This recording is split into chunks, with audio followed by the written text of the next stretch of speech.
প্রথমেই ভারতীয় জনতা পার্টির যারা উইন সদস্য, ক্ষমতা মানে এই নয় ক্ষমতার অপব্যবহার করা। তারা অবশ্যই পার্টির একটা নীতি আদর্শ আছে, ঐক্য সম্প্রীতি ভালোবাসা বাংলার যে আছে সেটা বহন করবে, এটা আশা রাখি আর কি।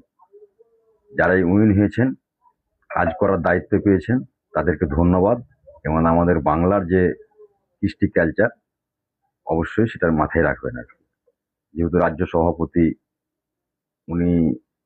উনার বক্তব্য শুনে আজকে আমি অনুপ্রাণিত হয়েছি। এবং উনি যে একটা আদর্শবান নেতা, শ্রমিক ভট্টাচার্য বিজেপির আর কি, খুব সুন্দর কথা বলেছেন। হয়তো মুসলিম সমাজ আতঙ্কিত হচ্ছিলেন, উনার এই বার্তা মুসলিম সমাজের কাছে পৌঁছেছে। মুসলিম সমাজে মানুষ একটু শান্তি বা একটু দুশ্চিন্তা থেকে মুক্ত হয়েছে আর কি। আশা রাখি বিজেপি দল উন্নয়নের পথে চলবে। আপনি বললেন ফারাক্কাতে টিকিট আমাকে দেওয়া হয়নি। আমি দিদির প্রতি, মমতা ব্যানার্জির প্রতি আস্থা ভরসা মানে বিশ্বাস আছে আর কি, শ্রদ্ধা জানাচ্ছি আর কি দিদির প্রতি। বাংলাতে অধ্যত্ত অহংকারের পতন হয়েছে। অভিষেক ব্যানার্জি নেতৃত্ব বাংলার মানুষ মেনে নিতে পারেনি, কারণ উনি এমপি এমএলএ মন্ত্রীদের চাকর মনে করতেন।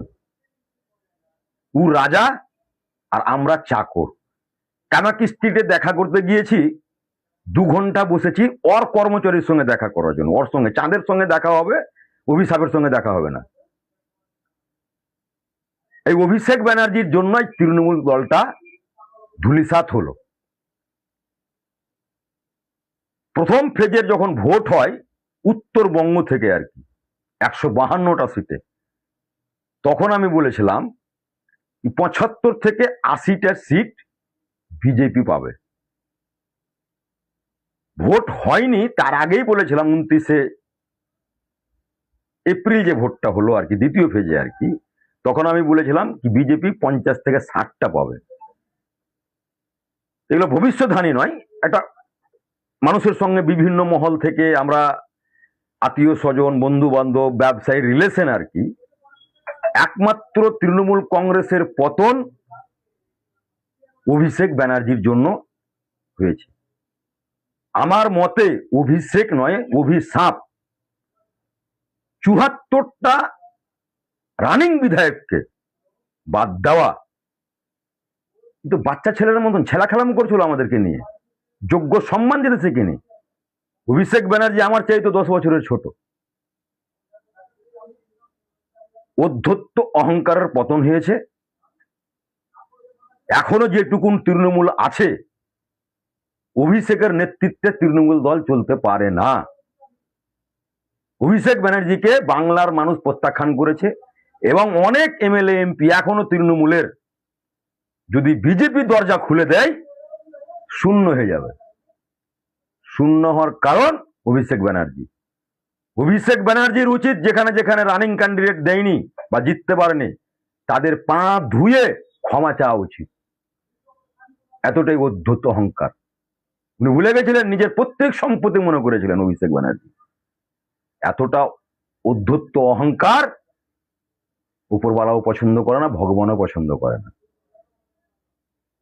আমি ঠিক মানুষের মাঝে ছিলাম, এখনো আছি। আমি ঘুরে বেড়ালাম আমার এলাকাতে।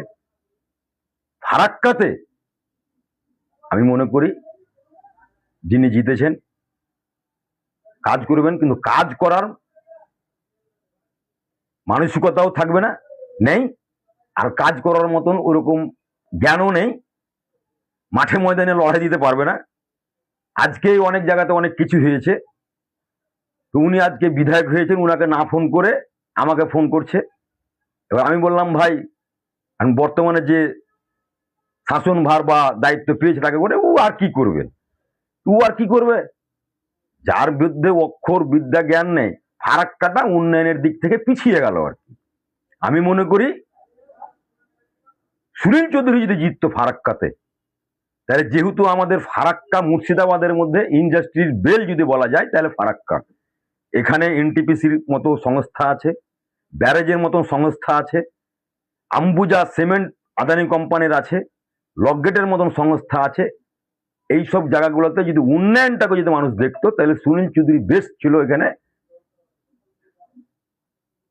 সুনীল চৌধুরী সে যে দলেরই হোক না কেন, কারণ উনি একজন মানুষ হিসাবে, উনি হিন্দুও নয় মুসলিমও নয়, একজন সমাজ সেবক এবং প্রকৃতির মানুষ। আজকে আমি ফারাক্কাবাসীকে বলবো, আতঙ্কিত হওয়ার কিছু নাই, দুশ্চিন্তার কিছু নয়। ক্ষমতা কারোর জন্য চিরস্থায়ী নয়, তবে একটা জিনিস শিক্ষণীয়, কারোর কাছে যদি হঠাৎ করে পয়সা চলে আসে, পয়সার অহংকার করবেন না। কারোর কাছে যদি ক্ষমতা আসে, সে পলিটিক্যালি হোক আর যে কোনো হোক, ক্ষমতার অপব্যবহার করবেন না। তাই আশা রাখি কেউ আইন হাতে নেবেন না, এবং কোথাও কোনো রকম বিশৃঙ্খলা দেখতে পেলে পুলিশ প্রশাসনকে বলবেন, স্থানীয় নেতৃত্বকে বলবেন। আজকে রাজ্যের বিজেপি ভারতীয় জনতা পার্টির রাজ্য সভাপতি যিনি বক্তব্যটা দিয়েছেন, ওনার প্রতি আমার শ্রদ্ধা, ভালোবাসা, বিশ্বাস আরো জন্মালো। এরকম কথা তৃণমূল কংগ্রেসও বলেনি। হুমকি দেওয়া হয়েছিল 4 তারিখ হওয়ার পরে দেখে নেব, মারবো, ধরবো, লিস্ট করা হয়েছে। তো কেউ, গণতন্ত্র দেশ কাকে বলে, তুমি কাকে হুমকি দিচ্ছ? তার জবাব বাংলার মানুষ ভোটের মাধ্যমে দিয়েছে। এইটুকুন বলবো। আর আগামী দিনে আপনারা সুস্থ থাকবেন, ভালো থাকবেন। ফারাক্কায় আপনাকে প্রার্থী